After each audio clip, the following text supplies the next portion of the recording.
Saili Dayo, 6 na taong gulang. Ako po ay tutula.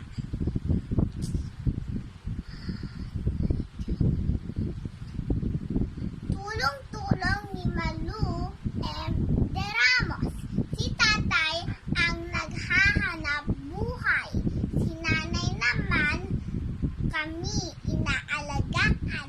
Tumutulong kaming mga anak, kaya si nanay at tatay sa amin ay nagagalak. Ina ko, ama ko, kami mahal ninyo. Salamat po, salamat po. Laging nariyan kayo. May pagkain pa at nag-aaral pa. Alaga't malusog ang buong pamilya.